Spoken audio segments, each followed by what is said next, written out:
भगवान श्री कृष्ण के कई मित्र जैसे मधुमंगल, सुबाहु, सुबल, भद्र, सुभद्र, मणिभद्र, भोज, तोप कृष्ण, वथुर, सुदामा, श्रीदामा, मधुकंड, अर्जुन, विशाल, रसाल, मकरकंद, सदानंद, चंद्रहास, बकुल, शारदा, बुद्धि प्रकाश आदि। इन्हीं में से एक थे सुदामा। उज्जैन में स्थित ऋषि सांदीपनि के आश्रम में बचपन में भगवान श्री कृष्ण और बलवान बलराम पढ़ते थे। वहाँ उनके कई मित्रों में से एक सुदामा भी थे। सुदामा श्री कृष्ण के खास मित्र थे। वे एक गरीब ब्राह्मण के पुत्र थे। सुदामा और श्री कृष्ण आश्रम से भिक्षा मांगने नगर में जाते। आश्रम में आकर भिक्षा गुरु माँ के चरणों में रखने के बाद भोजन करते। परंतु सुदामा को बहुत भूख लगती थी, तो वे चुपके से कई बार रास्ते में अपना आधा भोजन चट कर जाते थे।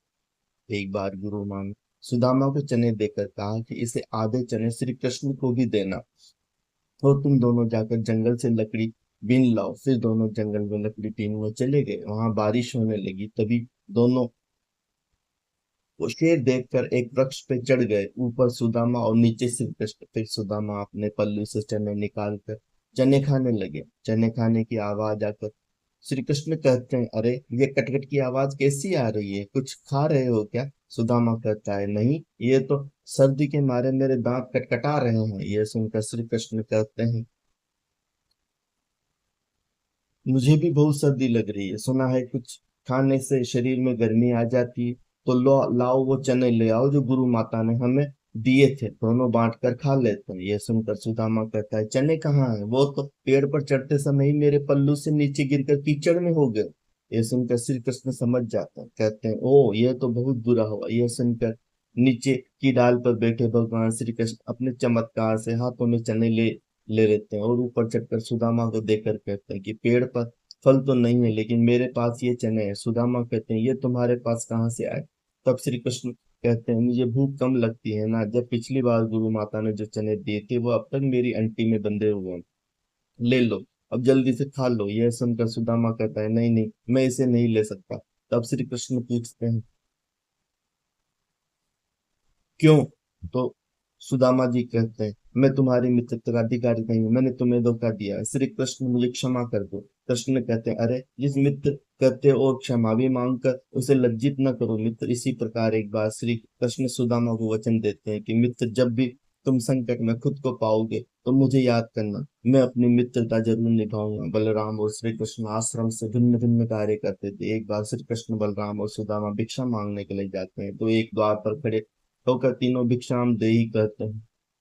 एक महिला अपनी बेटी के साथ भिक्षा लेकर बाहर आती है। कहती है, ब्रह्मचारी आज आने में बहुत देर कर दी। यह सुनकर श्री कृष्ण कहते हैं, माता, आज हमारे सारे आश्रम में सफाई करनी थी, बहुत काम था, इसलिए विलंब हो गया, आपको प्रतीक्षा करनी पड़ी, इसके लिए क्षमा करें। यह सुनकर महिला कहती, अरे क्षमा कैसी? मैं तो इसीलिए प्रतीक्षा कर रही थी कि रोज तुम रूखी सूखी रोटी लेकर जाते हो। आज घर में मालपुआ बने तो मैंने सोचा तुम जल्दी आ जाओगे तो गरम गरम खाओगे। देखा, मैंने कपड़े में ढककर मालपुए गरम गरम रखे हैं तुम्हारे लिए। यह देखकर सुदामा का मन ललचा जाता है। वो कहता है, मालपुआ? आज मालपुए बने? वह महिला कहती है, हाँ, आज घर में पूर्णमासी की पूजा थी। वह तीनों मालपुए देकर कहती है, अब इसे जल्दी से खाओ, गरम गरम खाने में आनंद आएगा। सुदामा तो खाने वाला रहता ही है कि श्री कृष्ण कहते हैं, नहीं माता, हम यहाँ नहीं खा सकते। वह महिला पूछती है, क्यों? तब श्री कृष्ण कहते हैं, आश्रम का यही नियम है, सारी भिक्षा गुरु चरणों में अर्पित की जाती है, वह उससे जितना दे वही हमें खाना चाहिए। यह सुनकर सुदामा को अच्छा नहीं लगा। यह सुनकर वह महिला गुरु के लिए भी मालपुए का एक पैकेट दे देती है, और अब तीनों के पास 4 पैकेट हो जाते हैं। फिर तीनों वहां से चले जाते हैं। रास्ते में एक नदी के किनारे रुककर बलराम और श्री कृष्ण मुंह धोने जाते हैं। इसी दौरान सुदामा मालपुए निकाल कर चुपचाप खाने लगता है। तभी श्री कृष्ण उसे मालपुए खाते देख लेते हैं और मुस्कुरा देते हैं। फिर वो चुपचाप उनके पास पहुंच कर कहते हैं, तुम समझते हो कि मैंने कुछ नहीं देखा? तभी सुदामा पत्तल को मोड़कर मालपुए ढक देता है और कहता है, नहीं नहीं, मैं तो कुछ भी नहीं खा रहा हूँ। श्री कृष्ण कहते हैं, देखो, झूठ बोलना पाप है। यह सुनकर सुदामा कहता है, और ब्राह्मण को भूखा रखना भी पाप है। यह सुनकर कृष्ण कहते हैं, मैं तुम्हें भूखा रख रहा हूँ। तब सुदामा कहते हैं, और क्या? उसने कितनी ममता से कहा था कि मेरे सामने खा लो, और तुम आश्रम के नियम बताने लग गए। तब श्री कृष्ण कहते हैं, नियम तो है, गुरुदेव को पता चलेगा तो वो क्या कहेंगे? ये सुनकर सुदामा कहता है, गुरुदेव को कैसे पता चलेगा? हम रोज हम 3 रोटी लेकर जाते हैं, तो आज भी 3 रोटी लेकर जाएंगे। हाँ, यदि तुमने गुरुदेव को न बता दिया तो यह सुनकर श्री कृष्ण कहते हैं कि देखो, मैं तुम्हारा मित्र हूँ। मित्रता का धर्म कहता है कि मित्र की कमजोरी पर पर्दा डालना चाहिए। यह सुनकर सुदामा कहता है तो तुम नहीं कहोगे? श्री कृष्ण कहते हैं कदापि नहीं। यह सुनकर सुदामा कहता है तो फिर सारे माल पे खा लूं? श्री कृष्ण कहते हैं हाँ, खा लो। फिर सुदामा खा लेता है और श्री कृष्ण मालपुए की एक एक पत्तल निकाल कर सुदामा को देते हैं और कहते हैं ये तुम्हारे हिस्से की भिक्षा होगी, गुरु माता को दे देना। यह देखकर सुदामा प्रसन्न होकर कहता है कुछ भी कहो मित्र, तुम बड़े खरे हो। कहते हैं कि सुदामा जी शिक्षा और दीक्षा के बाद अपने ग्राम अवस्थीपुर पोरबंदर में भिक्षा मांगकर अपना जीवन यापन करते थे। सुदामा एक गरीब ब्राह्मण था। विवाह के बाद वे अपनी पत्नी सुशीला और बच्चों को बताते रहते थे कि मेरे मित्र द्वारिका के राजा श्री कृष्ण है, जो बहुत ही उदार और परोपकारी है। यह सुनकर एक दिन उनकी पत्नी ने डरते हुए उनसे कहा कि यदि आपके मित्र साक्षात लक्ष्मीपति हैं और उदार हैं, तो आप क्यों नहीं उनके पास जाते? वे निश्चित ही आपकी प्रचुर धन देंगे, जिससे हमारे कष्टों में गृहस्थी में थोड़ा बहुत तो सुख आएगा। सुदामा संकोचवश पहले तो बहुत मना करते हैं, लेकिन पत्नी के आग्रह पर एक दिन वे कई दिनों की यात्रा करके द्वारिका पहुंचते हैं। द्वारिका में द्वारपाल ने उन्हें रोका। मात्र एक ही फटे हुए वस्त्र लपेटे गरीब ब्राह्मण जानकर द्वारपाल ने उसे प्रणाम कर यहाँ आने का आशय पूछा। तब सुदामा ने द्वारपाल को बताया कि मैं श्री कृष्ण को मित्र।